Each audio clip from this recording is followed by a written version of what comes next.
आज महाराष्ट्रातल्या सरकारची ही परिस्थिती नाही आणि म्हणून माझी तुम्हा सगळ्यांना विनंती आहे, हे राज्य बदलायचं असेल, राज्यकर्ते बदलायचे असतील तर उद्याच्या निवडणुकांमध्ये सगळी प्रलोभनं एका बाजूला आहेत आणि दुसऱ्या बाजूला न्याय, समता, शाहू फुले आंबेडकरांचा विचार, शरद पवार साहेबांची आपल्या सगळ्यांना दिलेली शिकवणूक आणि महाराष्ट्राने त्यांना दिलेला लोकसभेतला पाठिंबा, हे सगळं आपल्या बाजूने आहे. आपला विजय, उद्याच्या महाविकास आघाडीचा विजय महाराष्ट्रातल्या विधानसभेत होणार आहे.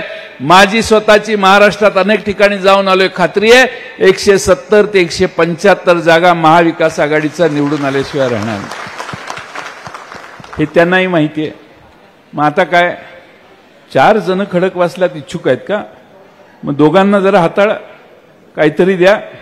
अपक्ष उभा राहतोय का बघा, म्हणजे ह्यांचा उमेदवार पडेल, त्यांची मतं विभागतील. पैशाचं तर काय पाऊसच आहे, त्याला काय डगफुटी आहे पैशाची. आणि त्यामुळं महाराष्ट्रात सगळीकडे बंडखोऱ्या कशा होतील, महाविकास आघाडीची एकी कशी दूर होईल, हे आता सध्या प्रयत्न चालू आहे. आणि म्हणून मी आपणा मित्रांनो, आपणा सर्वांना विनंती करेन की सावध रहा. तुम्ही 4 जण इच्छुक आहात, तुमच्या 4घांचा पक्षाला आदर आहे. आपण एकत्रित बसू आणि योग्य निकाल घेऊ. जो निवडून येणार आहे त्याला उभा करायचं, हे आपलं धोरण आहे. त्यामुळे तुम्ही सगळे वाजत गाजत आलात, तुमचं पक्षाचा अध्यक्ष म्हणून स्वागत.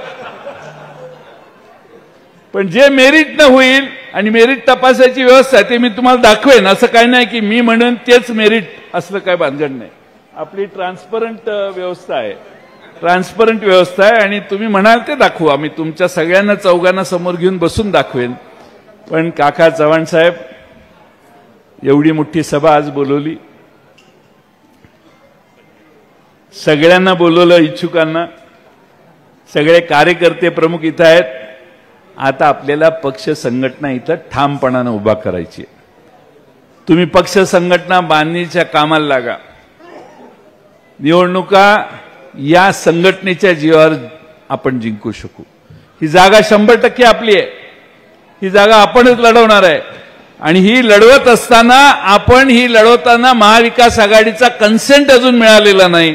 म्हणून मी याच्यात माझी जास्त मतं देणं योग्य नाही. महाविकास आघाडीचं कन्सेंट झाल्यानंतर इथं येऊन आपण चर्चा करू किंवा तुम्हाला बोलवेन. पण कुठल्याही परिस्थितीत सगळ्यांनी एकसंघ राहा. खडकवासला विधानसभा मतदारसंघात सुप्रियाताईंना जे मतदान झालेलं आहे ते त्यांच्या कर्तबगारीनं आणि तुमच्या सगळ्यांच्या कष्टाने झालेलं आहे.